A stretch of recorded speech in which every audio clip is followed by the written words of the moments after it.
दोस्तों आज हम 6 बड़े स्टॉक्स के बारे में बात करेंगे। वीडियो में आगे बढ़ने से पहले आपसे अनुरोध है कृपया मेरे चैनल को सब्सक्राइब कर दीजिए। चलिए सबसे पहले बात करते हैं कैन्स टेक्नोलॉजी के बारे में। कैन्स टेक्नोलॉजी का शेयर प्राइस लगभग 4000 के आसपास चल रहा है। कंपनी के मैनेजमेंट ने हाल ही में कुछ खुलासों को लेकर क्लियरिफिकेशन दिया, इसलिए बाजार थोड़ा सतर्क हो गया इस स्टॉक्स पर। ये कंपनी जो है कैन्स टेक्नोलॉजी ईएमएस सेक्टर में काम करती है। इलेक्ट्रॉनिक्स मैन्युफैक्चरिंग सर्विस सेक्टर में बहुत तेजी से ग्रो कर रही है और आगे भी ग्रो कर सकती है। अगर इस कंपनी की फंडामेंटल्स की बात करें तो वो बहुत मजबूत है, लेकिन हालिया कुछ डेवलपमेंट्स हुए हैं जिसके कारण से अनसर्टेनिटी कंपनी बढ़ गया और कंपनी में काफी गिरावट भी हो गई है। एक्सपर्ट कहते हैं कि एंट्री अभी मत करो, एंट्री Q3 के रिजल्ट का इंतजार करें, उसके बाद एंट्री कर सकते हैं। अगर आपके पास ये स्टॉक्स है तो उसे होल्ड करें, उसे बेचने की जरूरत नहीं है, कंपनी बहुत अच्छा है। अगर आप खरीदने की सोच रहे हैं तो थोड़ा वेट एंड वॉच की स्ट्रेटजी अपना सकते हैं। अब हम चलिए दूसरे स्टॉक्स की बात करते हैं जिस कंपनी का नाम है सिप्ला। सिप्ला की जो करंट मार्केट प्राइस है वो लगभग 1500 के आसपास चल रही है। यह स्ट्रॉन्ग बाइंग स्टॉक्स है क्योंकि ये फार्मा सेक्टर में बहुत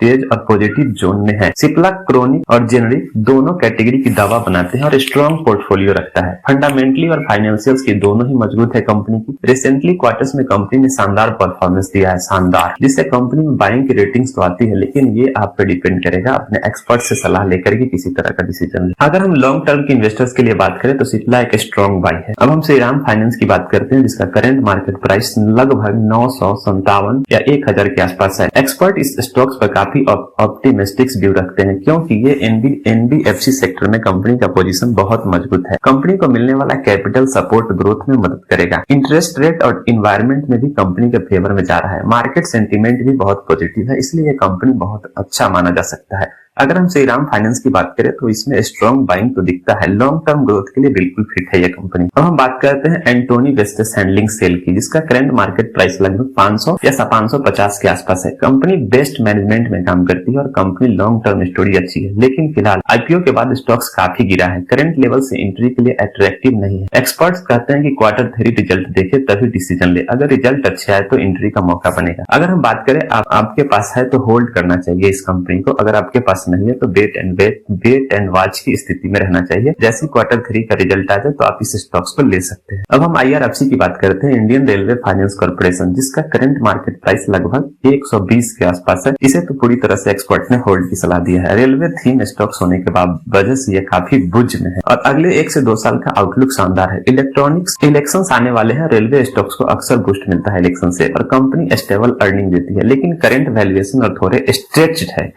अगर हम बात करें आपके पास ये स्टॉक्स है तो होल्ड करें, अगर फ्रेश एंट्री के लिए तो सिर्फ गिरावट में ही करे, अभी मत करने की प्रयास न करें। अब हम बात करते हैं IDBI बैंक है जिसकी करंट मार्केट प्राइस जो है ना लगभग 100 रुपए के आसपास है। IDBI का चार्ट पैटर्न ब्रेकआउट की तरफ इशारा कर रहा है, लेकिन ट्रेंड कंफर्म नहीं हुआ है। एक्सपर्ट कहते हैं कुछ समय और देखें और फिर निर्णय ले। एंट्री में जल्दीबाजी न करें IDBI बैंक में, और करंट होल्डर्स जो है ना होल्ड। अगर हम फाइनल समरी की बात करें सेल और होल्ड पे तो फाइनेंस टेक्नोलॉजी में होल्ड करें, जिसकी भी उसमें पोर्टफोलियो में पहले से एंट्री है तो वो होल्ड करे, इंतजार करे, और जिसको नए एक्शन लेना है तो वो रिजल्ट की इंतजार करे। और सिप्ला की बात करें तो उसमें बाई रेटिंग एक्सपर्ट्स ने दिया है, लॉन्ग टर्म के लिए स्ट्रॉन्ग बाई है। श्रीराम फाइनेंस की बात करें तो उसमें भी रेटिंग बाई का है, हाई ग्रोथ पोटेंशियल है। एंटोनी वेस्टेस की बात करें तो उसमें होल्ड कर सकते